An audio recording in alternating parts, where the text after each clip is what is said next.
Hello everyone, welcome और welcome back to simplify SSC with Nandita. आज हम हमारा कर रहे हैं प्रैक्टिस सेट 9। ठीक है।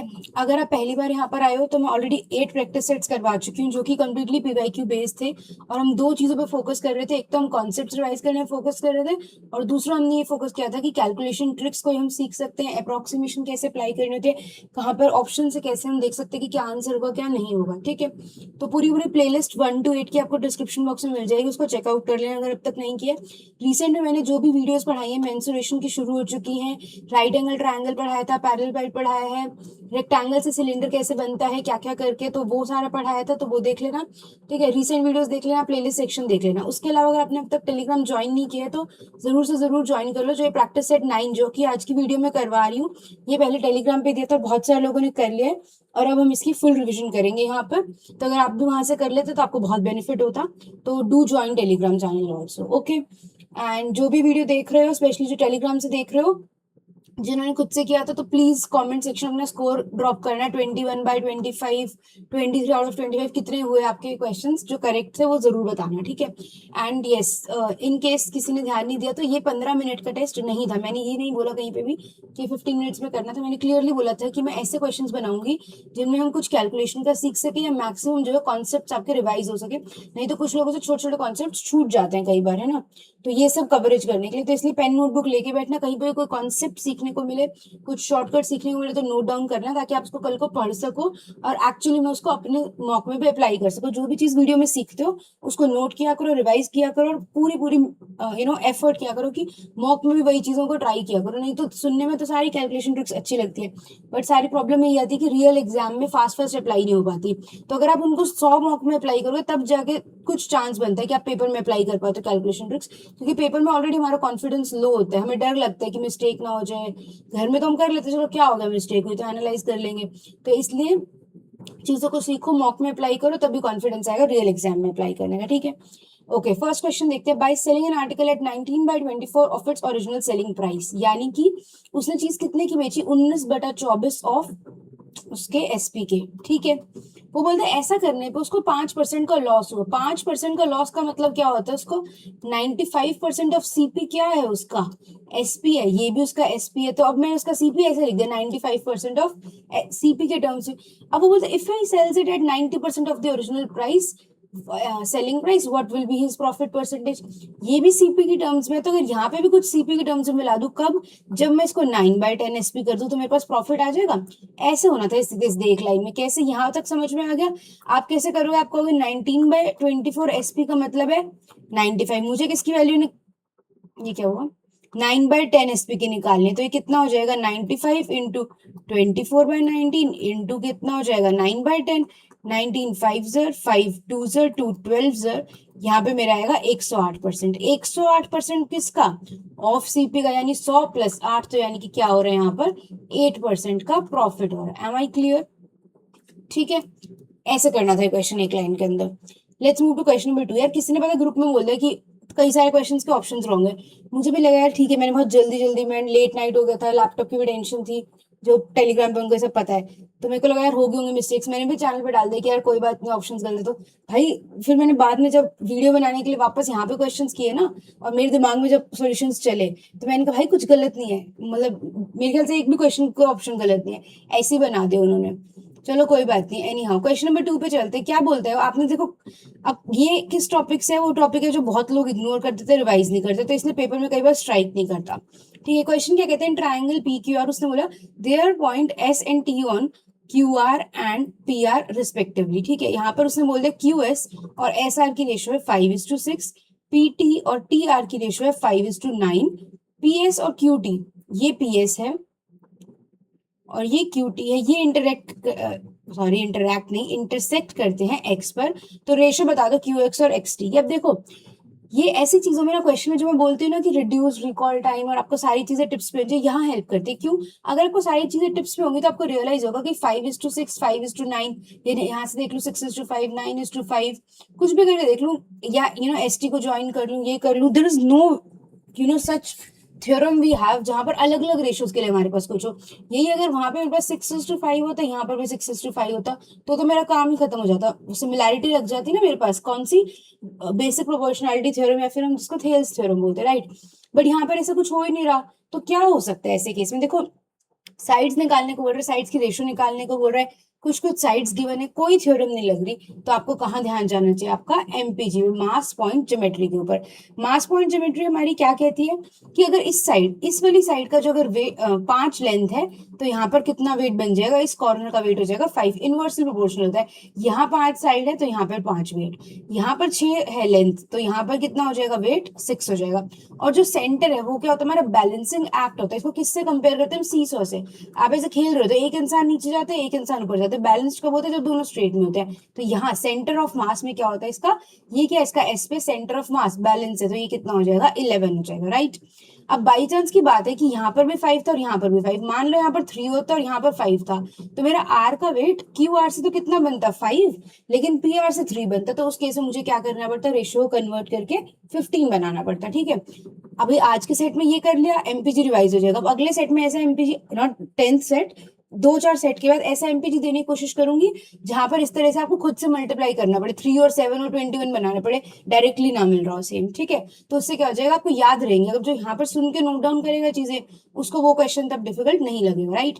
तो अब ये लेंथ 5 थी, तो यहाँ पर वेट कितना हो गया, 5, और बाई चांस हमें ऑलरेडी मिल गया 5, यहाँ पर 9 है, तो पी पे भी वेट कितना हो जाएगा, 9, तो यहाँ टी पे 9 और 5 का बैलेंस करके कितना हो जाएगा, 14 हो जाएगा।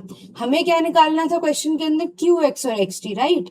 तो यानी कि मेरे को किसके ऊपर चाहिए था, क्यू टी का वेट से वो देखना पड़ेगा, इसका कितना वेट है, क्यू पे उसका वेट 6 है। अभी मैंने क्या बोला था, इनवर्सली प्रोपोर्शनल है ना, क्यों, क्योंकि मैंने बोला जहां पर 5 वेट था तो 5 लेंथ थी, तो 5 वेट इधर गया, तो अगर 6 का वेट यहाँ पर है तो ये कितनी हो जाएगी 6, 14 का वेट यहाँ पर है तो ये कितनी हो जाएगी 14, यानी कि जब हम Q X X two X T लिखेंगे तो वो हो जाएगी 14:6 इज इक्वल्स टू 7:3। आ गया समझ में, 2 मेन पॉइंट है, क्या 3 मेन पॉइंट है। नंबर 1 चलो लिख देती हूँ, ऐसे लिखती हूँ कि आपको अगर नोट डाउन करना हो तो इजी रहे। एमपीजी नंबर 1 क्या है, सेंटर में क्या होता है आपका, बैलेंस होता है, ठीक है। एड वेट्स ऑफ कॉर्नर्स, ठीक है, यानी जो कॉर्नर्स के हैं उन वेट्स को क्या कर देते हैं आप, ऐड कर देते हैं। Number 1 weight inversely proportional to distance है, इस साइड अगर 5 डिस्टेंस है तो वेट 5 इस साइड जाएगा, ठीक है। इस साइड अगर 6 डिस्टेंस था तो वेट 6 इस साइड जाएगा, क्लियर। और number 3 when same point to different weights, एक ही पॉइंट पे मैंने बोला ना 2 वेट्स आ गए, एक साइड से 5 वेट आ गया, एक साइड से 3 वेट आ गया, तो हम इवेंचुअली फाइनल वेट क्या बना देंगे उसको, उसका एलसीएम बना देंगे। समझ में आ गए, ये 3 पॉइंट्स आपको ध्यान रखने हैं। 2 क्वेश्चंस हो गए, चलो थर्ड क्वेश्चन पे चलते हैं। आई एम श्योर कुछ ना कुछ आपको सीखने को मिल रहा है। क्या कथा है question, in triangle ABC G is a point on AC such that AG is equals to GC, find, sorry, if BG is equals to AG then triangle angle ABC. वैसे ही मैंने जब राइट एंगल ट्राइंगल पढ़ाया था, answer ही बता दिया, खैर मैंने जब मैंने राइट एंगल ट्राइंगल पढ़ाया था तो डायरेक्ट थ्योरम बताई थी। अदरवाइज चलो पेपर के अंदर आपने देखा, आपने कहा ठीक है मैंने बना लिया एबीसी ट्राइंगल, रैंडमली तो हम ऐसे ही बनाते इसी फ्लो में। G is a point on AC, आपने कहा यहाँ पर एक जी पॉइंट है such that AG is equal to GC, और फिर वो BG की बात कर रहे हैं। एक बात बताओ, इसका मतलब BG क्या हुआ, एक ऐसी लाइन जो AC को 2 इक्वल पार्ट्स में डिवाइड करती है, तो जो लाइन 2 इक्वल पार्ट्स में डिवाइड करे वो क्या हो गई, मीडियन होगी। अब वो बोल रहे कि जो BG मीडियन है, जो AG मीडियन है और जो GC है, तो ये तीनों के तीनों पार्ट्स क्या है, इक्वल है। ऐसा कब होता है, तो इसका मतलब क्या हो रहा है, मेरे पास median is equal to half of base आ रहा है। बेस का मतलब यहाँ पे बेस हाइट वाला बेस नहीं, वो बेस जिसके ऊपर मीडियन फॉल कर रहा है। ऐसा मेरे पास किस केस में होता है, राइट एंगल ट्रायंगल में। कौन सा, जब मीडियन हमारा कब होता है, हाफ ऑफ हाइपोटेन्यूज होता है। तो अगर मेरा AC हाइपोटेन्यूज निकला तो मेरा कौन सा होगा, 90 डिग्री का एंगल, एंगल भी 90 डिग्री का होगा, राइट। तो ये एंगल क्या होना था, 90 डिग्री का होना था, ठीक है। आप लोगों को ऐसे याद होता है ना, हम ऐसे बनाते हैं, ये एंगल B होता है, ये C होता है, हम यहाँ पे बोलते हैं G इसका मीडियन है, ये इक्वल, ये इक्वल, ये इक्वल, तो हम क्या कहते हैं, BG जो कि मीडियन होता है वो उसकी लेंथ क्या होती है हमारे पास, हाफ ऑफ हाइपोटेन्यूज, यही करते हैं हम, राइट। अब जिसको राइट एंगल ट्रायंगल की सारी प्रॉपर्टीज रिवाइज करनी है तो ये वाली वीडियो कर लेना, right angle triangle one shot, geometry की प्लेलिस्ट में भी मिल जाएगी, अदरवाइज मैं इसका लिंक भी डिस्क्रिप्शन बॉक्स में डाल दूंगी, ठीक है। अब एक सेकंड रुको, मैं देख लूँ रिकॉर्ड हो रहा है ना, थोड़ा डर बैठ जाता है, ठीक है। बहुत लोग को पता होगा this is like my come back video, right. चलो ठीक है, क्वेश्चन नंबर 4 था concept test. I wanted you to write down the answers yourself, ठीक है। क्या था, what is the general form of a number which is exactly 4 divisors. क्या करना था इस क्वेश्चन के अंदर, देखो एग्जैक्टली 3 डिवाइजर्स सीजीएल मेंस 2025 में पूछा गया है, ठीक है। और मैंने मेंस के बाद आई थिंक इवन की आने से पहले अपना चैनल बनाया था, और ये मेरे चैनल की दूसरी या तीसरी वीडियो थी, क्या कि प्राइम नंबर से रिलेटेड सारे के सारे रिजल्ट्स मैंने उस वीडियो में करवाए थे, ठीक है। और मैंने वहां पर ये क्वेश्चन ऑलरेडी करवाया था। जिस भी इंसान ने अगर मेरी वीडियो देखी थी ना तो उसको तो ये क्वेश्चन जरूर आता होगा, नहीं भी देखी थी तो आप इस क्वेश्चन को कर सकते थे। इन केस आपसे नहीं हुआ, देखो क्या बोला था मैंने, जनरल फॉर्म बताया कि ऐसे नंबर के जिसके एग्जैक्टली 4 डिवाइजर्स है। हमने क्या पढ़ा था, एग्जैक्टली 3 डिवाइजर्स हम कब बोलते हैं, जब पी स्क्वायर फॉर्म होती है, राइट। अच्छा अब एक बात बताओ, मैं आपको पूरा डिराइव करके दिखाती हूँ। हमारे पास किसी भी नंबर की हम क्या बोलते हैं, प्राइम फैक्टराइजेशन होती है p raise to the power a, b q raise to the power b into r raise to the power c, जहाँ पे हम क्या बोलते हैं p q r r primes, यही बोलते हैं ना हम। अब अगर मुझे ये लाना हो, और अच्छा, और इसके बाद हमारे पास होता है कि नंबर ऑफ फैक्टर्स हम कैसे निकालते हैं, a+1 into b+1 into c+1, ये क्या होता है हमारे पास नंबर ऑफ फैक्टर्स होते हैं। मैं आपको ये सिखा रही हूँ कि अगर आपको इस क्वेश्चन का डायरेक्ट आंसर नहीं भी पता था तो आप रियल एग्जाम के अंदर भी इसको डिराइव कर सकते थे, ठीक है। अच्छा अब देखो मेरे को कितने चाहिए नंबर ऑफ फैक्टर्स, ये पार्ट मेरे को कितना बोल दिया उसने, 4 चाहिए। 4 को कैसे ला सकते हो आप, या तो 1 इंटू 4 कर सकते हो, या फिर आप 4 के लिए 2 इंटू 2 कर सकते हो। अगर मुझे 1 इंटू 4 करना है तो इसको तो हटाई दो, पहले इन दो से डील करते हैं। तो मेरे को a+1 b+1 करना है, इसको मुझे 1 बनाना है, तो b तो क्या हो गया मेरा 0 हो गया, यानी कि ये भी उड़ गया मेरा, ये भी उड़ गया, मेरे पास क्या बचा ये, तो a की वैल्यू क्या आ गई मेरे पास 3। तो यानी कि जो फर्स्ट पॉसिबल फॉर्म है मेरे पास इसकी n की, वो क्या आ गई pq, यानी कि किसी भी प्राइम नंबर का जब हम क्यूब करते हैं तो हमारे पास उसके एग्जैक्टली 4 डिवाइजर्स आते हैं। कौन कौन से, 1 p, p square and p cube, correct. अब सेकेंड फॉर्म देखते हैं। सेकेंड फॉर्म के लिए क्या करूं मैं, मैंने बोला मुझे क्या चाहिए, 2 और 2 चाहिए, 2 और 2 चाहिए, तो अगेन c+1 को तो उड़ा दो, a+1 b+1, इसको भी 2 बनाना, इसको भी 2 बनाना, तो a क्या हो गया 1, b क्या हो गया 1, तो यानी कि n की फॉर्म यहाँ पर क्या आ जाएगी मेरे पास pq, यानी कि जब हम दो प्राइम नंबर्स को मल्टीप्लाई करते हैं तो उनके एग्जैक्टली 4 डिवाइजर्स होते हैं, कौन से, 1 p q and pq। Am I clear.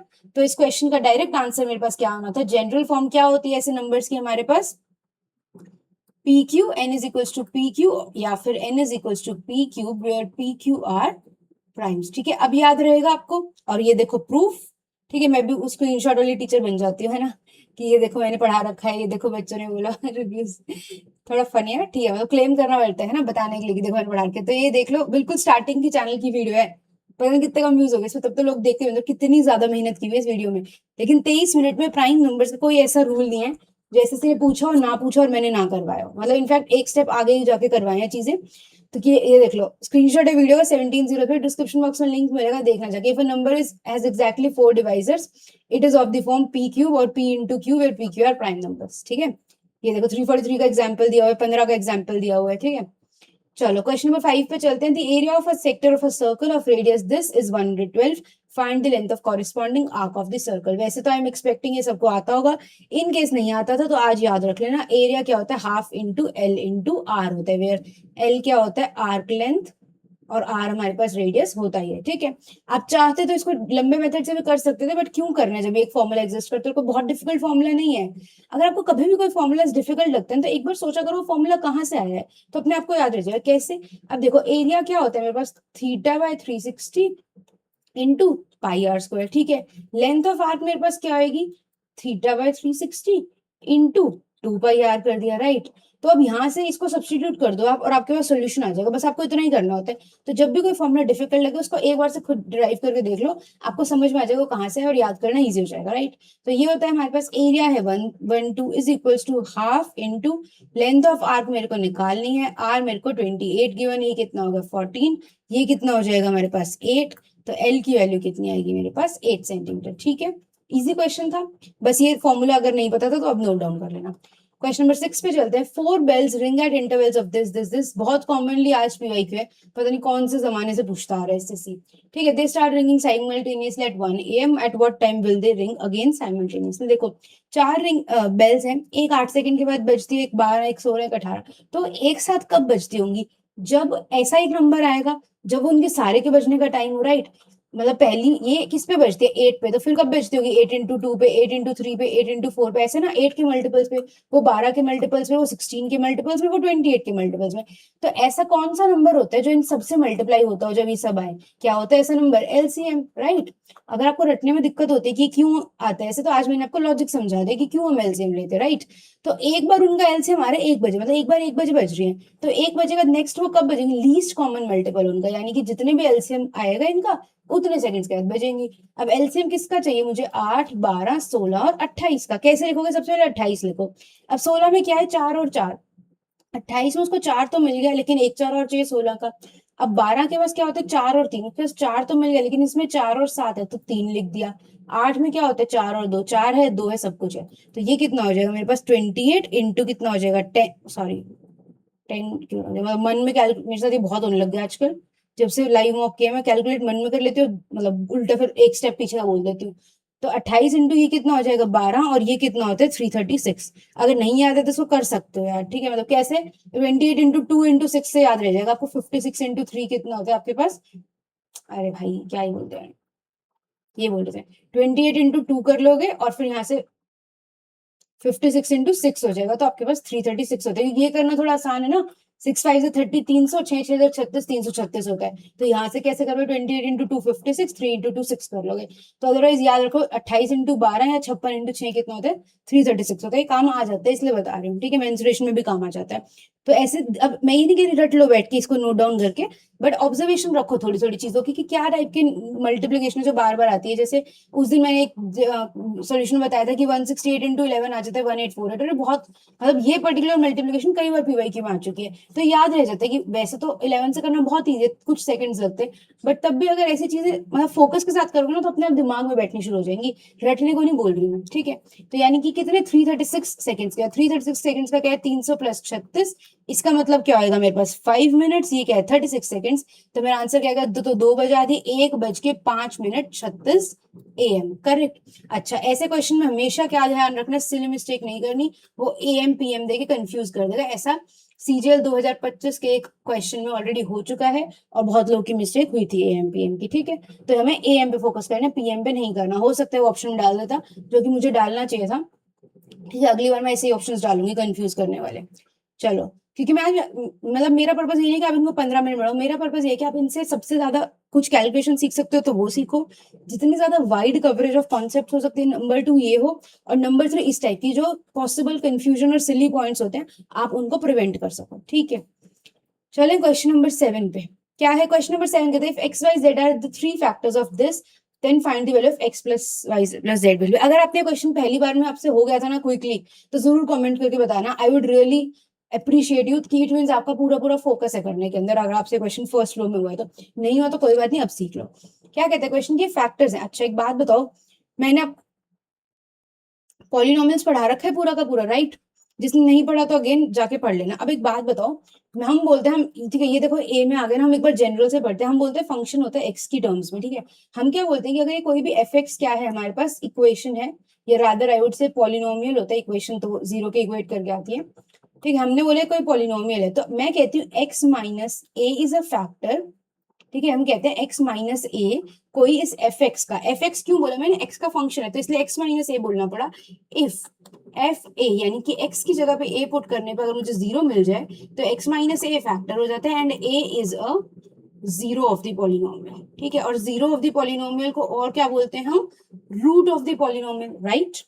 तो व्हाट विल हैपन हियर, मेरे पास यहाँ पे किसकी टर्म्स में? ये ए की टर्म्स में, तो मैं बोलूंगी ए माइनस। रूट्स को हम कैसे रिप्रेजेंट करते हैं? कॉमनली पता है ना, अल्फा बीटा गामा करते हैं। नहीं भी लिखोगे इनको रूट्स को, आप K1 K2 K3 लिख लो, कुछ भी लिख लो। मान लो मैंने ये लिखा, तो मैं बोलूंगी इसका एक फैक्टर क्या है? अल्फा माइनस, सॉरी ए माइनस अल्फा। दूसरा फैक्टर क्या है? ए माइनस बीटा। तीसरा फैक्टर क्या है? ए माइनस गामा। वो क्या बोल रहे हैं? इन तीनों फैक्टर्स का सम निकाल दो। ए प्लस ए प्लस ए 3a minus alpha plus beta plus gamma, ये करना था मेरे को, राइट? अच्छा, तो अब ये कहाँ से आएगा? क्या होता है हमारे पास, हम बोलते हैं अगर मेरे पास एक क्यूबिक इक्वेशन होती है ax³ plus bx² plus cx plus d, ये क्या होती है मेरे पास? Standard form of cubic equation, right? जो कि मैंने इस पूरी वीडियो में पॉलिनोमियल में सब कुछ करवा रखा है पॉलिनोमियल से रिलेटेड, तो जाके इस वीडियो को जरूर रिवाइज करना, ठीक है? ये क्या होता है हमारे पास? Standard form of cubic equation. तो हम कहते हैं alpha plus beta plus gamma which is sum of roots, ये हमारे पास क्या होता है? माइनस बी बाई ए होता है। देन हमारे पास sum of products of two roots taken one at a time, यानी कि alpha beta plus beta gamma plus alpha gamma, ये हमारे पास क्या हो जाता है? सी बाय ए हो जाता है। और तीसरी चीज हमारे पास होती है प्रोडक्ट, यानी कि alpha into beta into gamma, वो हमारे पास क्या हो जाता है? माइनस डी बाई ए। तो इस क्वेश्चन में क्या चाहिए था मेरे को? Alpha plus beta plus gamma, तो क्या आना था? माइनस बी बाई ए। अच्छा एक बात बताओ, इसमें तो स्क्वायर वाली टर्म ही नहीं थी, तो यानी कि जो मेरी बी की वैल्यू थी इस क्वेश्चन के अंदर वो क्या थी? 0 थी। तो इसका आंसर आना था 3a minus 0 is equals to 3a। Am I right? बहुत लोगों ने हो सकता है क्वेश्चन फास्ट फास्ट में पढ़ के ये ना सोच लिया हो कि भाई रूट्स का सम पूछा था, ठीक है, फिर 0 मार्क करते हो। ठीक है, समझ में आ गया? Let's move to question number 8. If A and B have same toffees, some toffees. If A gives same नहीं है, same से तो पूरा क्वेश्चन बदल जाएगा, सम लिखा हुआ है। If A gives one toffee to B, they have an equal number of toffees. B अगर एक A को दे देता है तो उनकी टॉफीज में क्या हो जाएगा कि A के पास डबल हो जाएंगी B की। तो टोटल नंबर ऑफ टॉफीज बता दो A और B के साथ कितने हैं। इस क्वेश्चन को करने के दो तरीके हैं, एक तो स्टैंडर्ड तरीका इक्वेशन बना के करने का, वो भी बता दूंगी। दूसरा मेरा वाला तरीका, क्योंकि ये क्वेश्चन ईजी लग रहा है, लेकिन ऐसे क्वेश्चन रिसेंटली आया था किसी ऑलिव बोर्ड के मॉक में, एंड मैंने वहां पर इस क्वेश्चन को शॉर्टकट मेथड से बताया था एंड कंपैरेटिवली छोटा हुआ था, क्योंकि यहाँ तो उसने डबल दे दिया ना, कभी कभी वो रेशो 3:4 दे देगा, 4:7 दे दी मान लो, तो उस केस में क्या होता है कि 4/7 बनाना, तो ये सब लंबा पड़ जाता है। तो हम क्या करेंगे आज? देखो, मैंने बोला कि उनके पास सम टॉफीज है ना, तो जो उनकी टोटल टॉफीज है ए और बी की, वो तो क्या रह रहे? सेम रह रहे हैं ना, मतलब वो आपस में अदला बदली कर रहे हैं ना। मतलब आपके पास 10 ट्रॉफी, मेरे पास 12 है, अब मैं कितनी भी अदला बदली करूं, मैं आपको 2 दे दूं, आप मुझे 4 दे दो, हमारे बीच में कुछ रेशियोज बदल जाए, बट द पॉइंट इज कि टोटल हमारे पास कितनी थी? कितनी बोली थी मैंने? जितनी बोली थी 10 और 12 मान लो 22, तो 22 सेम ही रह रही है, बस 1% टू अदर पर्सन जा रही है, राइट? हम भी वही करने की कोशिश करेंगे। हम क्या कह रहे हैं? Total toffees stay same. सबसे फर्स्ट केस में वो क्या बोल रहे हैं कि ए ने बी को दे दी, अभी हम सिर्फ ये फोकस करेंगे उनकी रेशो क्या बन रही है, तो इनकी रेशो क्या होगी? 1:1 होगी। सेकंड केस में वो क्या बोलता है? A:B रेशो क्या हो रही है? ए के पास डबल आ गई, 2:1 आ गई, राइट? इनका सम कितना हो गया? 3, इसका सम है 2। मुझे क्या करना है? इनको इक्वल बनाना है सम को, है ना? यहाँ पर सम 2 है, यहाँ पर 3 है, सम को क्या बना देंगे? 6 बना देंगे। सम को 3 बनाने के लिए, 6 बनाने के लिए कितना हो जाएगा? 3:3, और ये क्या हो जाएगा? 4:2 हो जाएगा, करेक्ट? अब इसके पास भी 6 है, इनके पास भी टोटल 6 थी दोनों केस में। अच्छा, अब उसने क्या बोला था फर्स्ट केस में? हम किसको कंपेयर करें? किसी को भी कर सकते हो, लेट अस से हम ए को कंपेयर करते हैं। तो क्या बोला उसने कि ए के फर्स्ट केस में ए का क्या होता है? A gives one toffee to B, यानी कि जो 3 है वो किसके बराबर है? A-1 के बराबर है, राइट? और फोर्थ पे क्या हो रहा है कि कहाँ गया? ये रहा, if B gives one toffee to A, यानी इस केस में ए को जितनी भी टॉफीज थी उसके पास उससे एक्स्ट्रा मिल रही है, तो ये A+1 के बराबर है। 4-3 यूनिट्स के टर्म्स में देखो, ठीक है? हम क्यों इन दो रेशियोज को कंपेयर करके 4-3 कर पा रहे हैं? क्योंकि इनका सम सेम कर दिया। अदरवाइज आप 2-1 नहीं कर सकते थे, क्योंकि इसका सम 2 था, इसका सम 3 था, तो ये रिलेटेड नहीं थी, लेकिन अब ये रिलेटेड हो गई। तो 4-3 यूनिट्स, यानी कि 1 यूनिट मेरे पास किसके बराबर आ जाएगा? A+1 -A+1, यानी कि 2 टॉफीज के बराबर। तो एक यूनिट की वैल्यू कितनी है? 2 टॉफीज। हमारी टोटल टॉफीज कितनी थी? 6 यूनिट्स। तो मेरी कितनी हो जाएंगी total toffees? 12 units. I hope आपको समझ में आया होगा, अगर नहीं आया तो एक बार वापस से देख लेना, ठीक है? जिसको देखो, कई लोग को तो हो सकता है बहुत इजीली समझ में आ गया होगा कि 4 में A+1 की है और 3 में -1 की, तो इन दोनों के बीच में 2 टॉफीज का गैप, बट नहीं भी आया तो हार्डली कुछ सेकंड्स लगे। आप इसको A+1 लिखो, इसको A-1 लिखो, और ऐसे कंपेयर कर लो कि A+1 minus A+1 is equal to 2 आया, तो एक यूनिट की वैल्यू 2 है। टोटल हमारे पास कितनी टॉफीज है? 6 यूनिट्स, तो कितनी होगी? 12। अब इस क्वेश्चन को इक्वेशन से करके दिखा दूं। पहले केस में उसने क्या बोला था कि ए अगर अपनी 1 देता है, अगर ए 1 दे रहा है तो उसकी 1 जा रही है, और किसको दे रहा है? बी को, तो उसको 1 मिल रही है, और क्या हो रही है? इक्वल हो रही है।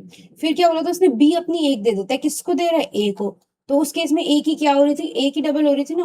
एक second, let me check. B gives one toffee to A, तो ए की क्या हो जाती है? बी की डबल। ठीक है, बी ने एक टॉफी ए को दे दी, तो ए की कितनी टॉफीज है? बी के डबल के बराबर है। एक सेकंड, इसको इक्वल टू थोड़ा इधर लिखती हूँ, ठीक है? ये हो गया हमारे पास। यहाँ से मेरे पास क्या आएगा, a minus B is equals to 2। यहाँ से मेरे पास कितना आएगा, 2b minus A is equals to 1, और इधर से कितना हो जाएगा 3। तो इन दोनों को ऐड कर दोगे तो आपके पास कितना आ जाएगा, b इज इक्वल्स टू 5 आ जाएगा। अगर b की वैल्यू 5 है, किस में पुट कर दो, कहाँ पुट करोगे, यहाँ पर पुट कर दो। b की वैल्यू 5 है तो a की वैल्यू कितनी आ जाएगी, 7। तो इसका आंसर क्या आ जाएगा, 12। अब in this particular question equation is also easy, but I have already told you कि बहुत सारे क्वेश्चन ऐसे हो सकते हैं जहाँ पे इक्वेशन कॉम्प्लिकेट करे, तो इसलिए दोनों मेथड्स आपको आने चाहिए, प्रेफरेबली वो वाला मेथड ज्यादा इजी है। ठीक है, चलो क्वेश्चन नंबर 9 पे चलते हैं। बहुत इजी क्वेश्चन था, दोनों पढ़ा रखे हैं, इन सेंटर सर्कम सेंटर, इसी चैनल पे कई बार बता रखे हैं, फटाफट बता देती हूँ। देखो क्या होता है हमारे पास, यहाँ पर अगर मेरे पास एंगल बाई सेक्टर मिलते हैं तो हम क्या बोलते हैं, इन सेंटर, ये मेरा एंगल ए होता है, तो एंगल आई मेरे पास बनता है 90 degree plus half of angle ए। अगर ये मेरा ओ पे सर्कम सेंटर बनता है, ये ए है, तो एंगल ओ कौन सा वाला है, ये इन सेंटर वाला है। ये कौन सा वाला होता है, सर्कम सेंटर वाला। सर्कम सेंटर वाला तो रखना सबसे इजीएस्ट है ना, क्योंकि सर्कल के अंदर हमें पता है कि सर्कम सेंटर का मतलब क्या है, कि कोई एक सर्कल इसको सर्कमस्क्राइब कर रहा है ट्राइंगल को, राइट। तो सेंटर पे जो सर्कल होता है, सेंटर पे जो एंगल होता है सर्कल में, वो क्या होता है, कहीं और जो भी एंगल है उसका डबल, तो यानी कि ये क्या होगा, ट्वाइस ऑफ एंगल ए होगा। तीसरा हमारे पास क्या होता है, एक्स सेंटर होता है, राइट। ठीक है, एक्स सेंटर ई बोल दो इसको, ये ई है, तो एंगल ई एक्स सेंटर वाला क्या होता है, 90 माइनस हाफ ऑफ एंगल ये होता है इन सेंटर का, ऑपोजिट हो जाता है। चौथा कौन सा रहेगा, ऑर्थो वाला, हाँ ऑर्थो सेंटर रहेगी। ऑर्थो सेंटर में क्या हो जाता है हमारे पास, ये मेरे पास एच है, ये मेरे पास ए है, तो एंगल एच मेरे पास क्या हो जाता है, 180 डिग्री माइनस एंगल ए हो जाता है। ठीक है, हो गए चारों पॉइंट्स। इस क्वेश्चन कहते हैं I is the incentre, O is the circumcentre. B I C क्या है, B I C 90 plus half of angle A is equals to 60 more than B O C which is twice of angle A, right. तो 90 minus 60 30, दो में से आधा जाता है, कितना आता है, 1.5, यानी 3/2 ऑफ एंगल ए 3 10। तो एंगल ए की वैल्यू कितनी आनी थी यहाँ पर, 20। ठीक है, कोई प्रॉब्लम थी इस क्वेश्चन में, नहीं थी, बहुत ईजी था। Let's move to question number 10। ठीक है, क्या कहते हैं, Ram travelled from place Z to P at an average of speed of 130 kilometre per hour, मतलब जेड से पी तक टोटल उसको ना एवरेज स्पीड से कितनी लगी, 130 किलोमीटर पर आवर लग गया। फिर कहते हैं उसका फर्स्ट 75% ऑफ द डिस्टेंस, यानी कि 100 मान लो अगर डिस्टेंस था, तो 75 उसने किसने पे कवर किया, 2/3 टाइम में। यानी कि अगर 3 उसका टाइम था, क्योंकि 2/3 है, तो मैंने कहा अगर उसका 3 टाइम था तो उसको 75 कवर करने में 2 लगे, और 25 जो बचा हुआ डिस्टेंस था उसको कवर करने में उसको कितना लग रहा है, 1 टाइम लग रहा है। ठीक है, and rest in average speed of x kilometre, find the value of x/2। बहुत ध्यान से देखना इस क्वेश्चन को, बिल्कुल ऐसे वो जो बोलते हैं ना उड़ा दिया वैसा करेंगे। क्या बोला उसने कि पहले 75 किलोमीटर उसने कितने डिस्टेंस में कवर की, देखो हमारे पास एवरेज स्पीड कितनी आती है, total distance divided by total time. ठीक है, मैंने बोला उसका 75 डिस्टेंस था, इसको कवर करने के लिए उसको कितना लगा, 2/3 था। ठीक है, चलो 2/3 भी बोल दो, उसको 2/3 टाइम लगा। फिर उसको 25 डिस्टेंस कवर करने के लिए कितना टाइम लगा, 1/3 टाइम लगा, राइट। तो यानी कि डिस्टेंस हो गया 100, टाइम हो गया एक, तो यानी कि उसकी एवरेज स्पीड कितनी आ गई, 100 आ गई। ठीक है भाई, कोई दिक्कत नहीं है। मेरी एवरेज स्पीड तो 130 थी। निकालने को क्या बोल रहा है वो, x/2 निकालने को बोल रहा है। x क्या है मेरे पास, x क्या है मेरे पास, उसकी सेकेंड फेज की स्पीड है। सेकेंड फेज का मेरे पास डिस्टेंस कितना है, 25, टाइम कितना है, 1/3। तो यानी कि उसकी जो x की वैल्यू वो कितनी है, 75। ठीक है, मुझे क्या निकालना है, x/2, यानी मुझे क्या चाहिए, 75/2। मेरे पास 100 की वैल्यू है 130, तो 75/2 की वैल्यू निकालना मेरे लिए डिफिकल्ट है, बिल्कुल भी नहीं है। 100 से 75 तक कैसे जाते हो, इंटू 3/4 करके, और आधा और कर दो तो कितना हो जाएगा, 1/2, और किसका, 130 का। ठीक है, तो ये कितना हो जाएगा आपके पास, 390 डिवाइडेड बाई 8 हो जाएगा, और ये आ जाएगा, मतलब इसको अब देखो यहाँ पे कैलकुलेशन की छोटी छोटी चीजें होती है, करना चाहो तो इसको 65 बना लो, नहीं तो कैसे मर्जी कर लो। ठीक है, 390 का आधा कर लो, फिर उसको 4 से डिवाइड कर लो, यहाँ पर इट्स ऑल योर डिस्कशन, मैं ऐसे कोई रटवाना नहीं चाहती। ठीक है, इसकी वैल्यू क्या आ जाएगी, 8 4 32 बचे 70, 8 एंड कितना 64 बचेगा, कितना 60, वो किस बचेगा 748.75 हो जाएगा। ठीक है, एम आई क्लियर, समझ में आ गया क्या करना था इस क्वेश्चन के अंदर। चलो नेक्स्ट क्वेश्चन पे चलते, बस ये ध्यान रखना, अगर आप 75 की वैल्यू निकाल देते तो आपका आंसर ये आ जाता, और आपकी ये क्या हो जाती, सिली मिस्टेक हो जाती, लेकिन हमें निकालना क्या था, सी निकालना था। ठीक है, find the value of x/2 बोला था उसने। चलो क्वेश्चन नंबर 11 पे चलते हैं। What is the compound interest on a sum 8192 for 1/4 years at 15% per annum if the interest is compounded 5 monthly. ठीक है, 1/4 ईयर्स का मतलब क्या होता है, 12 महीने, 1/4 का मतलब 3, यानी कि 15 मंथ्स। अब यहाँ से फटाफट से 15 दिखा तो क्लियर हो गया, 5 मंथ्स का मतलब कितनी कंपाउंडिंग हो रही है, 3 कंपाउंडिंग हो रही है। ठीक है, नेक्स्ट आपने का 12 महीने का कितना है रेट, 15% है, मुझे कितने चाहिए 5 मंथ्स का, तो ये कितना हो गया 15/12 इंटू 5। ठीक है, 3 4 3 5 25/4 होगा। ठीक है, ओके।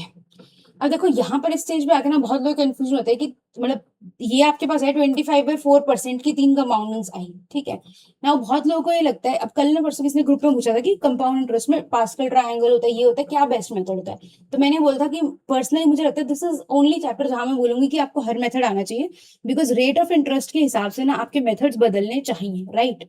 क्योंकि कई बार क्या होता है, रेट ऐसे बाई 16 करके, बाई 17 करके, क्या आप उसके अंदर ट्राइंगल लगाना प्रेफर करोगे, नहीं, क्योंकि बटा 17 करते करते या जो ट्री मेथड होते करते करते पागल हो जाओगे, तो उस केस में परसेंटेज या फिर जो फ्रैक्शंस होते हैं वो ज्यादा बेटर होते हैं।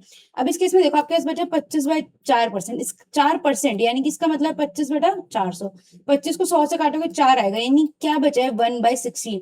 अब जब आप 1/16 में पहुंच गए ना, तो अब आपको अपने पेपर के अंदर इतना, पेपर के अंदर नहीं सॉरी, मैं बोलूंगी घर के अंदर आपको इतनी फोकस एंड प्रैक्टिस होना चाहिए कि 3 कंपाउंडिंग है ना, तो थोड़ा सा स्ट्राइक कर जाना चाहिए कि 1/16 का मतलब क्या है, मेरा जो अमाउंट होगा वो जो मल्टीप्लाइंग फ्रैक्शन में 17/16 है, 3 कंपाउंडिंग्स का मतलब क्या हुआ, ये बना 4913 divided by 4096 and that is it. Question यहीं से खत्म हो गया, क्यों, क्योंकि मेरे को मिल गया 8192। इसको अगले पेज पे लिख देते हैं, तो वो जब पीडीएफ बनाऊंगे ना तो छोटा हो जाएगा।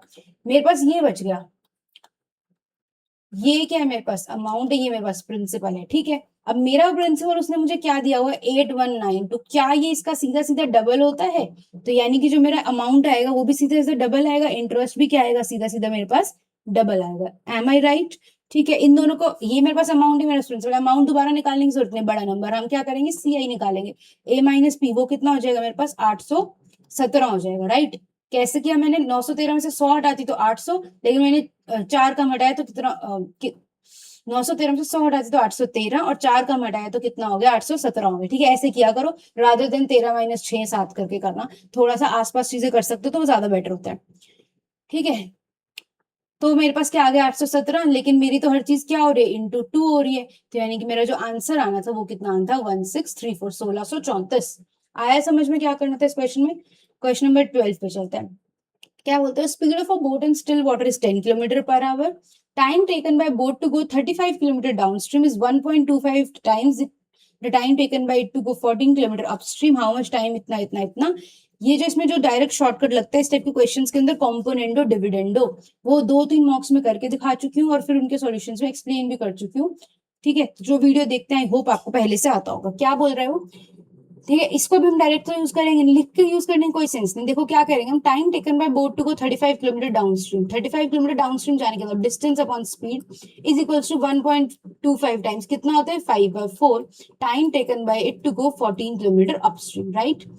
5 7 0 7 2 0 2 2 0, तो यहाँ से मेरे पास हमेशा हमेशा याद रखो, हमेशा क्या लिखो डाउनस्ट्रीम अपॉन अपस्ट्रीम लिखो, अभी पता चल जाएगा क्यों बोल रही हूँ। ठीक है, डाउनस्ट्रीम उधर जाएगा अपस्ट्रीम इधर, इसका आंसर क्या आ जाएगा 2:1। और ये भी याद रखना कि अगर गलती से d/u निकाला और आपका जो d है डाउनस्ट्रीम की स्पीड है वो कम आ रही है, तो इट मीन आप कुछ मिस्टेक कर रहे हो, क्योंकि डाउनस्ट्रीम क्या होता है बोट प्लस स्ट्रीम, अपस्ट्रीम क्या होता है बोट माइनस स्ट्रीम, तो डाउनस्ट्रीम हमेशा क्या होता है ज्यादा आता है। तो अगर गलती से कभी कम आ गया तो तुरंत क्वेश्चन दोबारा पढ़ के दोबारा करने ट्राई करो या छोड़ के आगे बढ़ो, क्योंकि अगर कम लिख दिया तो आगे दोबारा करते रहोगे कंटिन्यू, तो इट मीन पूरा क्वेश्चन फिर टाइम वेस्ट करो, राइट। ये आ गया। अब यहाँ पर मैंने क्या सिखा रखा है कि डाउनस्ट्रीम क्या होता है बी प्लस एस, ये क्या होता है बी माइनस एस। देख लेते हैं एक चीज, देखो हम बोलते हैं, नहीं एम नहीं लिखते, इसको लिखते हैं ऐसे, अगर मैं बोलती हूँ X by Y is equals to M by N होता है, तो मैंने क्या बोला था X plus Y divided by X minus Y, इसको क्या होता है कॉम्पोनेंडो डिविडेंडो होता है, ये क्या हो जाता है M plus N divided by M minus N. हमेशा प्लस वाले को ऊपर रख लो, करना आसान होता है, नीचे कर लो तो हो जाएगा, लेकिन इस वाले में डायरेक्ट दिख जाता है और कोई कंफ्यूजन नहीं होती फिर। या फिर अगर मैं बोलूं कि x plus Y divided by X minus Y is equals to a by B है, तो मेरे पास x by Y equal to आ जाता है a plus B divided by a minus B, क्या होता है हमारा कॉम्पोनेंडो डिविडेंडो। तो ये मेरे पास b plus S divided by b minus S कितना आ गया 2/1। ये भी मैंने लिखा है, यहाँ से आप डायरेक्ट जंप करते हो आप क्या लिखते हैं b by S is equals to 2 + 1 3, 2 - 1 1, right. यहाँ पर इतना आ जाता है, राइट। अब उसने कहा था speed of boat in still water is 10 km/h, right. अच्छा अब देखो एक मिनट, उसने क्या पूछा, डाउन स्ट्रीम पूछा, तो अलग अलग निकालने की जरूरत है मेरे को, नहीं है। क्यों? मतलब मैं बी की अलग निकालू, एस की निकालू, नहीं। उसने मुझे बोला बोट की स्पीड 3 यूनिट्स है मेरे पास, लेकिन उसने तो बोला इसकी वैल्यू कितनी है, 10 km/h। मुझे कितनी चाहिए, डाउन स्ट्रीम। डाउन स्ट्रीम की वैल्यू कितनी है मेरे पास, 4। ठीक है, डाउन स्ट्रीम की वैल्यू यहाँ से कितने, देखो ये कितने यूनिट से आएगा मेरे पास, 4। इसके ऊपर मिक्स हो गया ना, सिंप्लीफाई एसएससी पे, एक सेकेंड रुको। ठीक है, ये देखो डाउन स्ट्रीम अपॉन अपस्ट्रीम की रेशो मेरे पास थी 2:1, तो मैंने बोला b + s by b - s की रेशो 2:1, तो मैंने कहा b बाय s की रेशो मेरे पास आएगी 3:1। तो यहाँ से मेरे पास इस फाइनल रेशो से b + s डाउन स्ट्रीम किसके बराबर आएगा, 4 यूनिट्स के बराबर। ठीक है, तो यानी कि अगर 3 यूनिट्स का है बोट की स्पीड, बोट 10 किलोमीटर के बराबर है, तो 4 यूनिट्स की वैल्यू कितनी आएगी मेरे पास, 10/3 × 4, यानी कि 40/3 के बराबर आएगी। उसने कितना पूछा था, 60 किलोमीटर को डाउन स्ट्रीम, यानी 60 डिवाइडेड बाय 40 × 3, ये से ये जाएगा, 2 2 ज़र 2 3 ज़र, यानी कि 9/2 आना था इसका आंसर, विच इज 4.5। हो गया क्लियर? ठीक है, चलो अगले क्वेश्चन पे चलता हूँ। क्वेश्चन नंबर 13 क्या कहते हैं कि कार्गो ट्रक है 400 मीटर का, उसको 20 सेकंड लगते हैं स्टेशनरी चेक पॉइंट इंडिकेटर को पास करने में। स्टेशनरी है, चेक पॉइंट इंडिकेटर है, कोई ट्रेन नहीं है, प्लेटफॉर्म नहीं है, तो उसकी कोई लेंथ नहीं है। तो यहाँ से धड़ल्ले से दिमाग में क्या आ जाना चाहिए कि ट्रक की स्पीड कितनी आ गई, ये क्वेश्चन पढ़ते पढ़ते माइंड में कैलकुलेट हो जाएगा कि 20 मीटर पर सेकंड आ गई। ठीक है, a delivery van is travelling at the speed of 15 metre per second. ठीक है, अब यहाँ से ना ऐसे जो लंबे क्वेश्चन होते हैं ना, उनको टुकड़ों में प्रोसेस करते रहो कि ठीक है पहले मैंने ट्रक की निकाल ली, अब मेरे पास एक वैन है, उसकी स्पीड मिल गई मेरे को।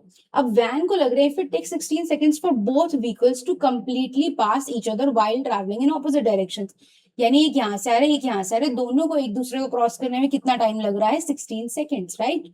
तो बोल रहे कि उनकी लेंथ कितनी होगी। लेंथ का मतलब क्या होगा, यहाँ पे मेरे पास लेंथ कितनी कंसीडर होगी, 400 प्लस वैन की लेंथ, और डिस्टेंस मेरे पास क्या होता है, स्पीड इनटू टाइम। टाइम कितना है मेरे पास, 16। स्पीड कितनी आएगी मेरे पास, एक बात बताओ, ये क्या है मेरे पास, कहाँ गई स्पीड इसकी, 20 की स्पीड है, ये कितनी स्पीड है, 15 की, और हम क्या कर रहे हैं, ऑपोजिट डायरेक्शन में। ऑपोजिट डायरेक्शन रिलेटिव स्पीड क्या होती है, ऐड होती है। तो ये क्या हो जाएगा, 16 × 35 हो जाएगा। तो वैन की वैल्यू क्या आएगी मेरे पास, 35 × 16 -400। अब करो तो यहाँ से, जिसको नहीं मल्टीप्लाई करना है, थोड़ा टाइम बचाना है या मेहनत बचाने है, तो क्या कर लो, इसको 80 निकाल लो तो ये 7 बच जाएगा, इसमें 60 निकालो 5 बचेगा, तो 80 × 2 = 160 आ जाएगा। ठीक है, एम आई क्लियर? तो आंसर क्या आएगा, 160। इजी क्वेश्चन था।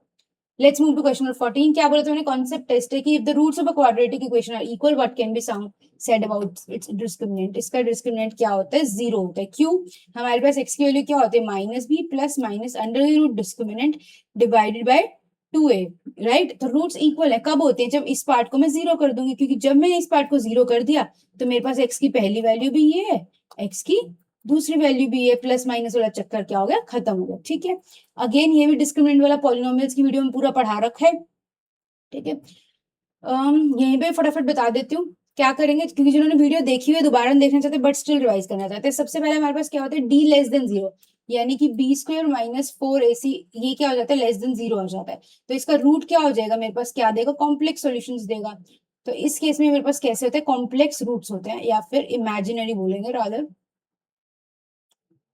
ठीक है, और ये कैसे होते हैं, कॉन्जुगेट पेयर्स होते हैं। कॉन्जुगेट पेयर का मतलब क्या है, एक रूट अगर a + i b है तो दूसरा रूट a - i b होगा। ठीक है, अगर मेरे पास d = 0 होता है तो मेरे पास क्या होते हैं, इक्वल रूट्स होते हैं, जैसा कि हमने देखा। और d > 0 होता है तो हमारे पास क्या होते हैं, डिस्टिंक्ट रूट्स होते हैं। एंड कैसे होते हैं, रियल होते हैं, इमेजिनरी नहीं होते, रियल नंबर्स होते हैं, और दोनों रूट्स अलग अलग होते हैं, डिस्टिंक्ट होते हैं। ठीक है, चलो 15th क्वेश्चन पे चलते हैं। The average of first 92 even numbers. जैसे क्या इस क्वेश्चन के अंदर पूरा कैलकुलेट करने की जरूरत थी, नहीं। बट अगर पेपर के अंदर ये ना स्ट्राइक करे, मतलब इसका जो रियल वो होता है, क्या बोलते हैं शॉर्टकट से डायरेक्ट, वो ना स्ट्राइक करे, तो ऐसे क्वेश्चन में हमेशा हमेशा try to apply the basics of mathematics. First 92 even numbers कैसे होते हैं, 2 को कॉमन निकालोगे, 1 plus up to and so on 92 करोगे, फिर क्या लिखोगे, 2 × 92 × 93 लिख दोगे, डिवाइडेड बाय, ये तो क्या आ गया, सम आ गया, डिवाइडेड बाय क्या कर दोगे, 92 कर दोगे। और एक 2 मैंने कहा, सॉरी, n इंटू, मतलब 2 कॉमन निकाल दिया, और नेचुरल नंबर्स का सम कितना हो जाएगा, n × n + 1 डिवाइडेड बाय 2, और फिर ये क्या कर दिया मैंने, n से डिवाइड कर दिया, एवरेज के लिए 92, 92 2 कट जाएगा, आंसर कितना आ जाएगा 93। आया समझ? मुझे लग रहा है नहीं आया होगा, मैं दोबारा बता देती हूँ, बट अभी डायरेक्ट मेथड समझते। डायरेक्ट क्या होता है मेरे पास, ठीक है, फर्स्ट एन, चलो यहाँ पे इवन का लिखती हूँ, अगले पेज पे बाकी दोनों लिख देती हूँ। फर्स्ट एन इवन, इसको ऐसे लिख देती हूँ, इवन नेचुरल नंबर्स का मेरे पास सम कितना होता है, n into n plus one होता है। तो एवरेज के लिए क्या करेंगे, n से डिवाइड करेंगे तो एवरेज क्या हो जाती है, n प्लस वन हो जाती है, विच इज वाई इस क्वेश्चन का आंसर हमारे पास कितना आता है, n 93 आता। अब एक बार बता देती हूँ ऑड की और ओवरऑल, और फिर मैं बता दूंगी डेरिवेशन की, ठीक है। Then first n odd natural numbers का मेरे पास सम कितना आता है इनका, n स्क्वायर, और एवरेज कितनी आती है मेरे पास n, क्योंकि n स्क्वायर को n से डिवाइड कर देंगे, राइट। और first n natural numbers overall कितना आता है मेरे पास, सम कितना आता है n into n plus one divided by two, तो इनकी एवरेज कितनी हो जाती है हमारे पास, n plus one by two हो जाती है, मिडिल टर्म, ये हमें वैसे भी पता है, राइट। अच्छा अब देखो जो मैं बताना चाहती हूँ, मतलब आपके पास मान लो पेपर में है कि फर्स्ट 92 इवन नंबर्स है, 92 तक इवन नंबर्स हैं, फर्स्ट 92 इवन नंबर्स है। पहला इवन नंबर किस टाइप का होगा, दो, फिर चार, यानी कि अगर मैं दो कॉमन निकाल दूं तो मेरे पास नंबर्स इस तरह के हैं, राइट। तो इसका क्या करो, सम निकाल दो, डिवाइडेड बाय 92 कर दो, तो एवरेज आ जाएगी। इन केस पेपर में आपको याद नहीं आता तो कैसे करना है ये बता रही, टू, इनका सम कितना हो जाएगा, टू तो ऑलरेडी बाहर है, इनका सम कितना होगा, n into n plus one divided by two, into नीचे एक और चीज क्या करनी है मुझे, 92 पुट करना है, क्योंकि हम तो एवरेज निकालते, ये और ये कट जाएंगे, आंसर कितना आ जाएगा, 93 आ जाएगा, ठीक है। Let's move to question number 16। क्या बोलता है, पी और क्यू ने 400 मीटर की रेस में पार्टिसिपेट किया, पी की स्पीड है 12 किलोमीटर पर आवर, पी ने क्यू को हेड स्टार्ट दे दिया 20 मीटर, यानी पी और क्यू है, पी कहते हैं मैं तो 400 दौड़ रहा हूँ, लेकिन रेस तब शुरू होगी जब क्यू जो है 20 मीटर दौड़ चुका होगा, यानी क्यू को कितनी एडवांटेज दे दी, 20 मीटर की, यानी वो 380 दौड़ना है उसको रेस के लिए। फिर भी वो 13 सेकंड पहले कौन खत्म कर लेता है, पी खत्म कर लेता है, यानी क्यों फिर भी 13 सेकंड से हार जाता है। तो स्पीड बता दो, ये क्वेश्चन स्ट्रेट फॉरवर्ड है, मतलब इसमें रेस वाले डिफिकल्ट कॉन्सेप्ट कुछ लगे नहीं, क्यों, क्योंकि उसने पी की स्पीड दे दी। तो पी की स्पीड अगर 12 है तो कितना हो गया, 4 3 जर 400 जर, तो यानी कि पी का टाइम क्या हो गया मेरे पास, सो सॉरी कर दिया मैंने सिले मिस्टेक जो नहीं करनी चाहिए थी, सॉरी। ये कितने में हमारे पास मीटर में, ये किलोमीटर पर आवर में। तो देखो बेसिकली हमें क्या करना है, पी का टाइम जितना भी आएगा उसमें प्लस 13 करेंगे तो हमारे पास कितना आ जाएगा, क्यू का टाइम आ जाएगा, क्यू का टाइम है, क्यू का डिस्टेंस है, क्यू की स्पीड आ जाएगी, ये करना था मेरे से। गलती ये होगी कि मैंने मीटर को किलोमीटर पर आवर से डिवाइड कर दिया। तो पी का टाइम कितना हो जाएगा मेरे पास, 400 डिवाइडेड बाय 12 इंटू 5/18 हो जाएगा, ये कितना, 6 2 जर 6 3 जर 5 2 जर 10, एक जीरो कट जाएगी, तो इसकी वैल्यू आ गई 120 मीटर पर सेकेंड, राइट। तो यानी क्यू की, क्यू ये क्या सेकेंड है, सॉरी, ये क्या है हमारे पास, टाइम है 120 सेकेंड, राइट। तो क्यू की मेरे पास टाइम कितना आएगा, 133, तो क्यू की स्पीड कितनी आ जाएगी मेरे पास, 380 डिवाइडेड बाय 133, बट उसने ऑप्शंस दिया अगेन किलोमीटर पर आवर में, तो ये मीटर पर सेकंड में आएगा, तो इसको क्या करना पड़ेगा, 18/5 करना पड़ेगा, ये कितना होगा, 19 7 जर 19 20 जर 5 4 जर, यानी कि 72 डिवाइडेड बाय 7 आएगा। अब देखो ये दो ऑप्शन तो जाएंगे, 10 पॉइंट है तो हल्का सा तो कैलकुलेट करना ही पड़ेगा, लेकिन कैसे कर लोगे इसको, देखो उसने क्या दिया 10.8 और 10.2 ना, नहीं यहीं से पता चल जाएगा, ये कितना जाएगा 70 प्लस 2 है, यानी कि कितना हो जाएगा 10 प्लस 2/7 है, 1/7 हमें कितना पता है 14.28% होता है ना, तो यानी कि 0.1428 की तरह देखोगे, तो 2/7 को किसकी तरह देखोगे, 0.2856 की तरह, तो यानी कि इसका आंसर क्या आ जाएगा 10.28 10.29 शायद ऑप्शन में, तो हमने 29 बना दिया, ठीक है, समझ में आ गया। ये छोटी छोटी चीजें ध्यान रखिए, परसेंटेज रेशो ऐसे काम आ जाता है, इसको करने को पूरा भी कर लेते हैं, देखो not at all difficult thing to do 72 divide by 7, बस ये मैंने ऑब्जर्वेशन बताई कि मैं इस क्वेश्चन पे ऑब्जर्वेशन बता रही हूँ, तो कल को कहीं और डिफिकल्ट लगेगा, कोई और कैलकुलेशन होगी तो आपको ऐसे स्ट्राइक कर जाएगा कि अच्छा इसको एक तो होल नंबर तोड़ दिया, बाकी जो बचा उसको मैंने फ्रैक्शन परसेंटेज कन्वर्जन के थ्रू सॉल्व कर दिया, ठीक है। Let's move to question number 17। क्या कहते हैं, ये भी बहुत कॉमन क्वेश्चन है, मतलब बहुत बार मॉक्स में आ चुका है, क्योंकि एक बार पेपर में आया है उसके कई बार मॉक्स में आ चुका है ना। Okay let me just breathe for a second, मेरे को लग रहा है आज की वीडियो बहुत लंबी हो रही है, बट जस्ट अ सेकेंड। अभी तो मुझे ये भी नहीं पता कि शायद मेरा इंटरनेट भी नहीं चल रहा है, तो रिकॉर्ड तो हो रही होगी, but I am scared about the part की ये अपलोड कब होगी। एंड कितनी गर्मी है भाई साहब। चलो ओके करते हैं। क्या क्वेश्चन है कि 2200 मीटर का एक सर्कुलर ट्रैक है। सरिता और Kavita rode their cycles from the same point but in opposite directions with speeds of this and this. How much time will they meet again for the first time. अच्छा एक बात बताती हूँ, मैंने ना मेरे टेलीग्राम चैनल पे ना एक तो जाके पिन मैसेजेस देख लेना अगर आप न्यू हो तो, और आप न्यू नहीं हो लेकिन बहुत टाइम से टेलीग्राम चैनल नहीं देखा तो एक बार पिन मैसेजेस देख लेना ठीक है। और वहां पर एक फाइल मिलेगी आपको इंपॉर्टेंट लिंक्स करके। मैंने आज तक जब भी ऑलिव बोर्ड के सॉल्यूशंस करवाए, जो भी वीडियोस करवाई, उनमें जो जो भी जहाँ पे पर्टिकुलर कॉन्सेप्चुअल पार्ट्स बताए ना उसके लिंक्स हैं, तो वहां पर एक बार सर्कुलर रेस देख लेना ठीक है।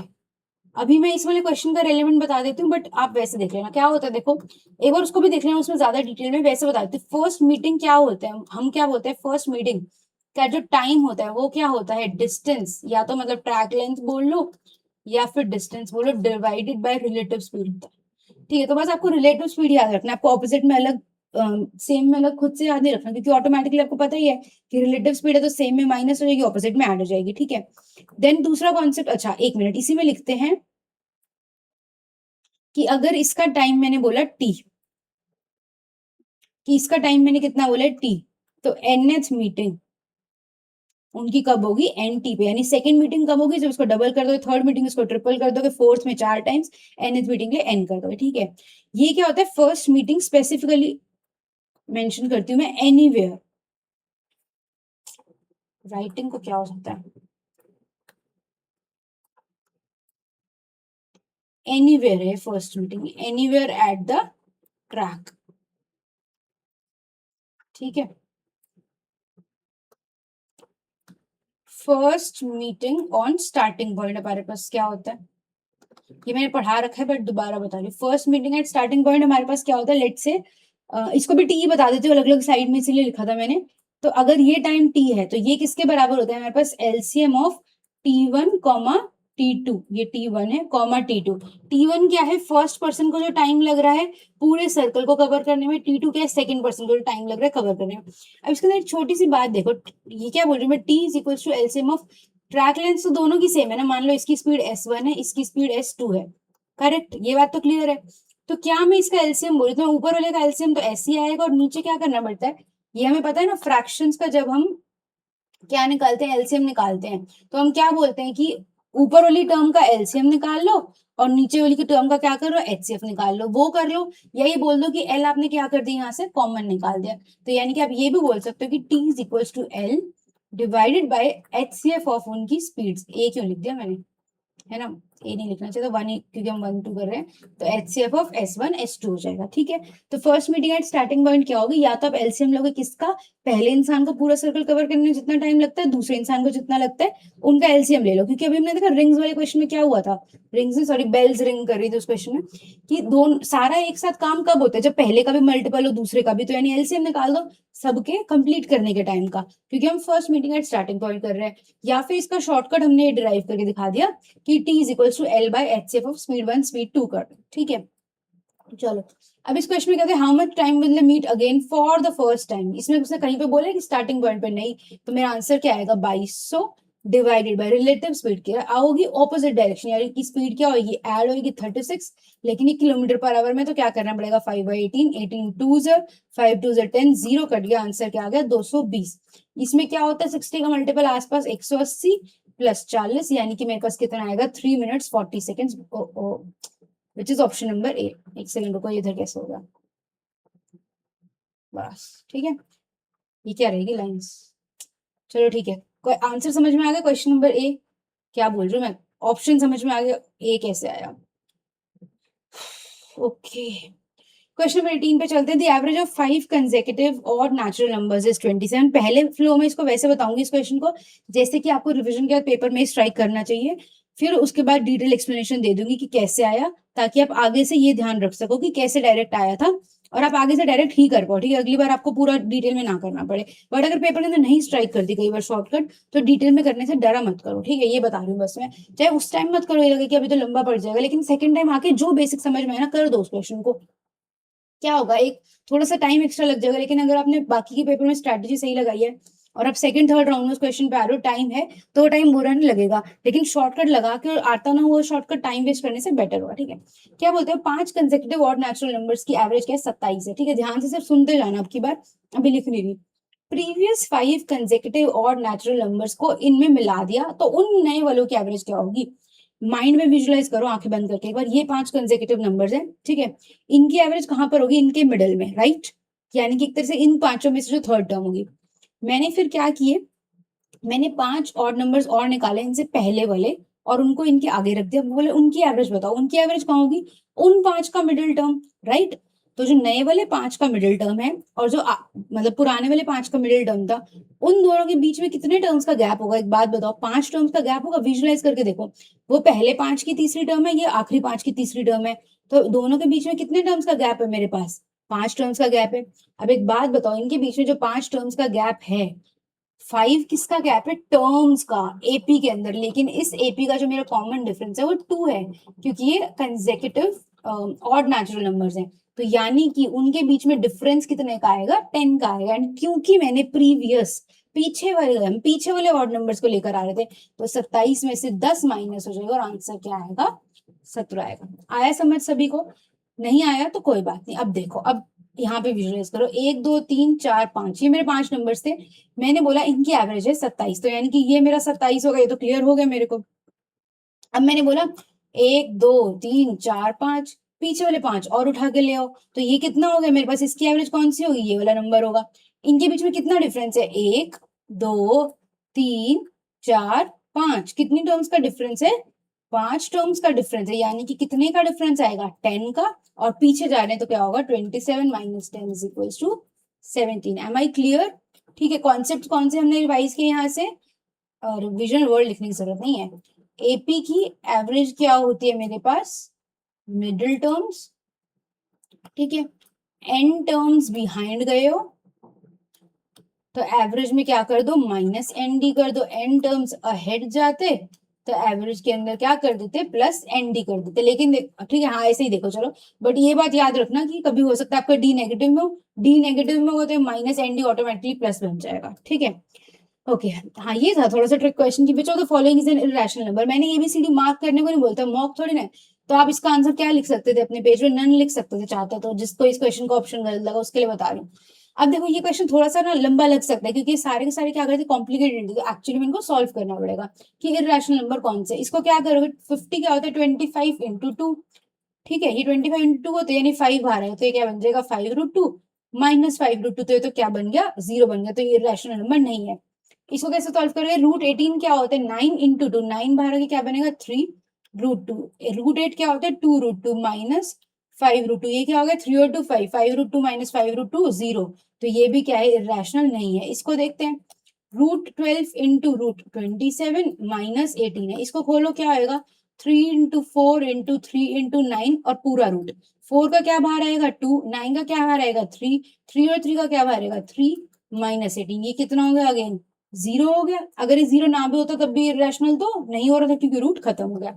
ये देखो, ये क्या हो जाएगा, √3 प्लस √12 डिवाइडेड बाई √3, ये कितना हो जाएगा, √3 से √3 कट जाएगा 1, √3 से √12 काटो तो कितना रूट कितना बचेगा, √4, that is 1 plus 2 is equals to 3, तो ये भी नहीं था, तो इस क्वेश्चन का आंसर क्या आना था, नन।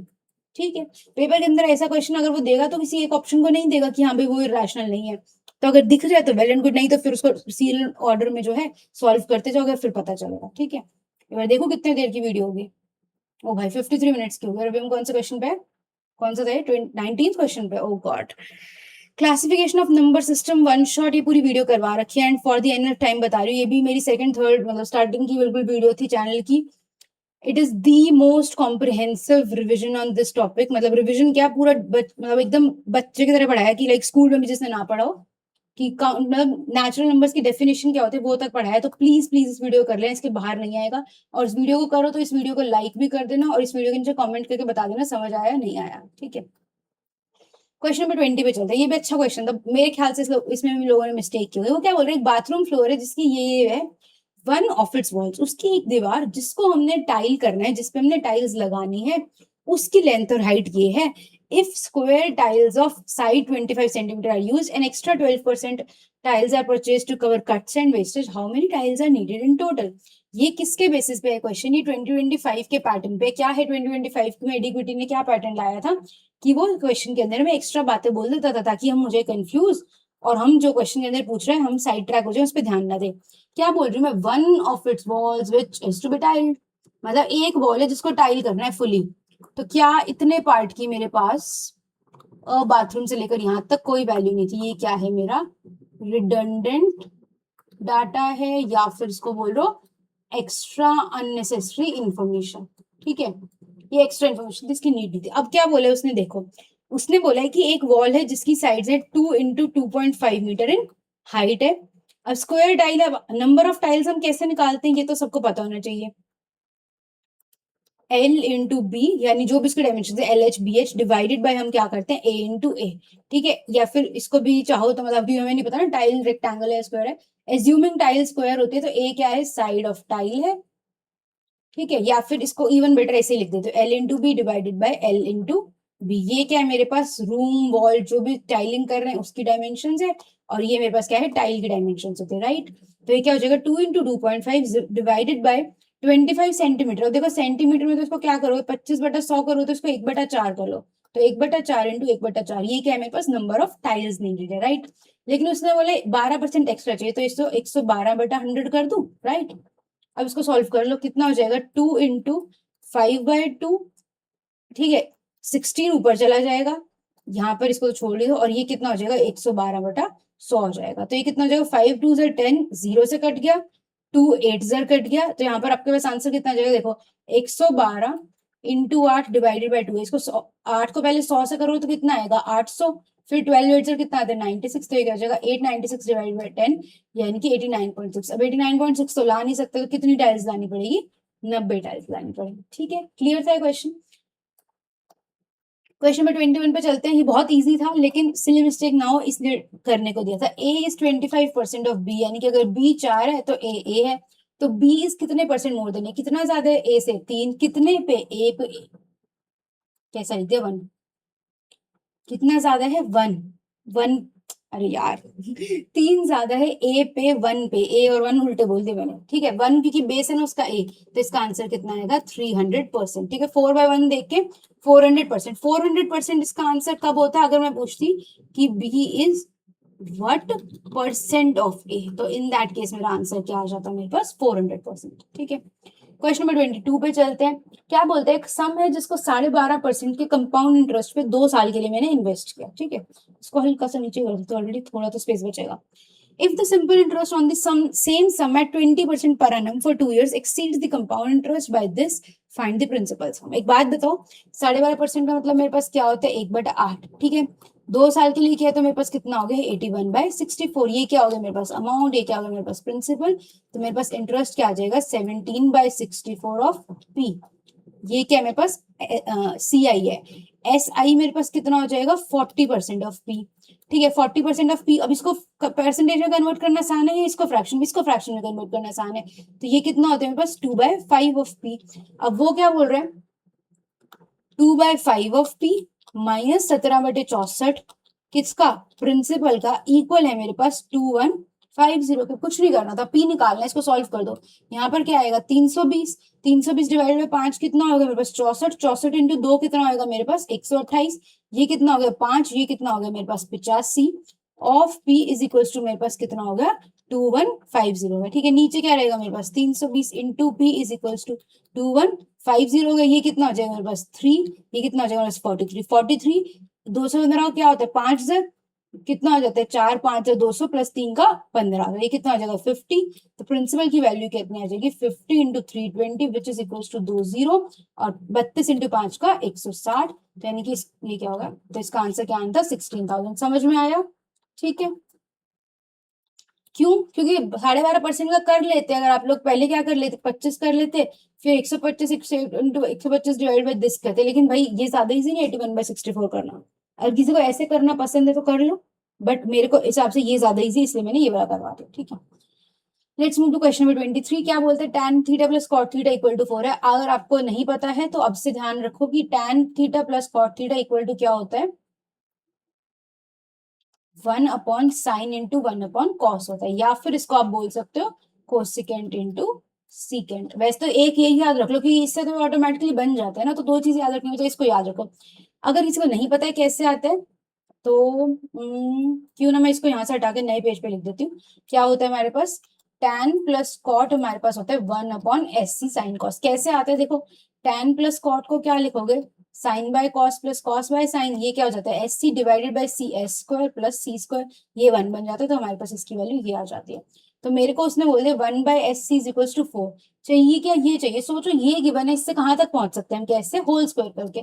एस प्लस सी का होल स्क्वायर क्या होता है, sine square plus cos square which is 1, plus क्या हो जाता है मेरे पास 2 into sine cos. Sine cos की वैल्यू यहाँ से क्या है मेरे पास 1/4, तो ये क्या हो जाएगा एस प्लस सी का whole square is equals to 1 plus 2 into 1/4 का मतलब क्या होता है 1/2, इसका मतलब क्या हो गया 3/2। तो साइन प्लस कॉस की वैल्यू क्या आ जाएगी मेरे पास अंडर द रूट 3/2, यानी कि आंसर क्या आना चाहिए, ये आना चाहिए था, बट मैंने तो ऑप्शंस गलत डाल दिया, मैंने तो 2 के ऊपर रूट डाला ही नहीं। और आप ये मार्क करके आ जाओगे नहीं है भाई, ये आंसर क्या है, सिली मिस्टेक है। Why, because see this, look at this, क्या है मेरे पास आंसर, ऑप्शंस को ध्यान से देखो, √6 डिवाइडेड बाय 2 है। √6 का मतलब क्या होता है √3 इंटू √2 डिवाइडेड बाय, मैंने 2 करते तो ये कट के क्या हो जाएगा √2। तो यानी जो मेरा ऑप्शन नंबर 1 था वो किसके बराबर बन रहा था, अंडर द रूट √3/2 के बराबर बन रहा था। ठीक है, तो आंसर क्या आना था इसका, option number A. Am I clear? Let's move to question number 24। ये टाइल्स वाला क्वेश्चन है, यस ठीक है। अच्छा, अभी तक तो मैंने आपको ये बताया था कि नंबर ऑफ टाइल्स बताई थी, चलो अब यहाँ पे थोड़ा ढंग से लिखते हैं। नंबर ऑफ टाइल्स मैंने क्या बोला था, L इंटू बी, ठीक है, divide by L into B. ये क्या है, मेरी टाइल्स की डायमेंशन है, ठीक है, और ये क्या है, मेरी रूम या वॉल जो भी है जहां पर भी हम टाइलिंग कर रहे हैं उसकी डायमेंशन है। अब क्या कॉन्सेप्ट आता है मेरे पास, large size of largest possible square tile, ठीक है, साइज नहीं साइड ही लिखते हैं ज्यादा बेटर है। Side of largest possible square tile ए क्या होती है मेरे पास, HCF ऑफ L और B होते हैं, राइट। एक ये कमरा है आपके पास, आपको इसमें सबसे बड़ी टाइल लगानी है, तो आप क्या बोलोगे, ऐसी टाइल हो ना जो इसका भी हाईएस्ट कॉमन फैक्टर हो, इसका भी हाईएस्ट कॉमन फैक्टर हो, मान लो ऐसे लगती है फिर वो, ठीक है, समझ में आई बात। तो यानी कि क्या बोला था उसने, एक रेक्टेंगुलर फ्लोर है 8.4 metre long 6.3 metre wide, completely cover करने identical square tiles of largest possible size से, तो नंबर ऑफ टाइल्स बता दो। तो यहाँ पे आपको नंबर ऑफ टाइल्स का कॉन्सेप्ट पता चल गया, यहाँ से आपको ये पता है। अब देखो यहाँ पर दो तरीके हैं, या तो इसको ऐसे लिखो 84/10, 63/10, इसको 2 से काटो 42/5 करो। तो अब क्या करना पड़ेगा, ये हमें क्या निकालना है इसका HCF, तो HCF का मतलब क्या होता है न्यूमरेटर का HCF, तो ऊपर क्या हो जाएगा 21 और नीचे क्या होता है LCM यानी कि 10, तो यानी कि इनका HCF कितना आ जाएगा 2.1। या फिर दूसरा तरीका है, आपको खुद से थोड़ा सा दिख जाना चाहिए क्या कि 8.4 का कॉमन क्या होता है 2.1 और 6.3 में भी कॉमन क्या है 2.1, तो इसमें क्या बचेगा 4, इसमें क्या बचेगा 3 बच रहा है, राइट। तो यानी कि एक तो यहाँ से वो कितनी जल्दी क्वेश्चन हो जाएगा कि 2.1 के अंदर जो मैंने दो नंबर छोड़े उनमें अगर HCF 1 है तो इसका मतलब मैंने करेक्ट कॉमन निकाला, राइट। मान लो आप इसमें 7 कॉमन निकाल देते 0.7, तो आपके पास यहाँ कितना बचता 12, यहाँ पर 9, तो क्या ये मेरा HCF ठीक है, नहीं है ना, क्योंकि यहाँ तो HCF कहाँ होगा 12 और 9 में भी कॉमन है। तो ये क्या हुआ, यही लिखते हैं देखो 2.1 आपने कॉमन निकाला, आपने बोला 4:3 बचा। एक बात बताओ, पहली बात में ना जिसको डायरेक्टली करना है वो तो ऐसे करो 8.4 इंटू 6.3। अब आप बोलो 2.1 क्या है इसका HCF है, तो 2.1 इंटू 2.1, ये 3 हुआ ये 4 हुआ, आंसर 12 आया। लेकिन एक बात बताओ, जब आपने HCF कॉमन निकाला, ठीक है, तो आपके पास क्या बचा, जो उन ऊपर वाले से काट के बच रहा था, और अल्टीमेटली तो आप क्या कर रहे हो, ऊपर वाली डायमेंशंस को लिख के नीचे HCF से काट रहे हो। तो टेक्निकली ऐसे क्वेश्चन के अंदर जब जैसे ही आप HCF निकालते हो तो उन HCF के अंदर जो बचा होता है इन दोनों नंबर्स के लिए, उन दोनों को ही मल्टीप्लाई कर देते हैं डायरेक्टली, तो हमारे पास आंसर आ जाता है, ठीक है।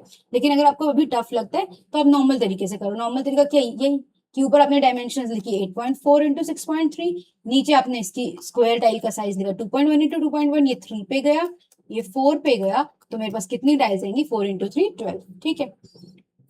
क्वेश्चन नंबर 25 पे चलते हैं, लास्ट क्वेश्चन, इजीएस्ट क्वेश्चन था, कुछ भी नहीं था इसमें, तो सिर्फ दो चीजें का ध्यान रखना था, एक तो ये डायमीटर गिवन है, दूसरा ये डायमीटर गिवन है, और तीसरी बात ये कि आप देखो सडनली 6 और 4 के साथ 90 गिवन है। मैं ये नहीं कह रही क्वेश्चन के अंदर 90 गलत होगा, बट कभी भी ऐसे क्वेश्चन में जब एक नंबर बड़ा एक छोटा तो एक बार नजर मार लिया करो कि कहीं कोई मीटर सेंटीमीटर का डिफरेंस तो नहीं है, ठीक है।